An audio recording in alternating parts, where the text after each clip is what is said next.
பேசுறேன். நீதான் என்ன விட நல்லா பேசுவியே. அப்ப நீ இந்த கேங்கருவை பாத்துக்க. கொஞ்சம் இரு. எனக்கு என்னமோ இந்த கேங்கருக்கு என்ன கண்டா பிடிக்கலன்னு நினைக்கிறேன் பாஸ். என்கிட்ட கதையடிக்காத கை தப்புடே. ஹலோ நண்பர்களே, இது ஒரு இனிமையான நாள். இப்ப நாம வெப்பமான ஆனால் அழகான ஆஸ்திரேலியாவில் இருக்கோம். அப்புறம் நண்பர்களே, நம்ம ஆஸ்திரேலியாவில் இருக்கிற அழகான பஞ்சுக்கு ஹலோ சொல்லுங்க. இவன் ஒரு பாக்ஸிங் கேங்கரு. இவன் ரொம்ப அழகா இருக்கால. இது அழகான இனியமான நண்பர்களே. நண்பர்களே, போட்டியின் அடுத்த பகுதி கரடு முரடான ஆஸ்திரேலியா பகுதியில் நடைபெற உள்ளது.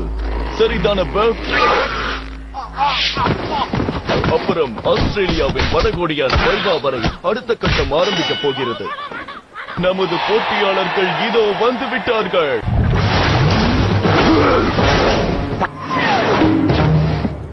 பாட்டி வர மாதிரி தெரியுது. ஆமா, இதுல என்ன ஆச்சரியம்னா அவங்கள நம்ம கடைசியா பார்த்த போது அவங்கள திமிங்கில முழுங்கிட்டு இருந்தது.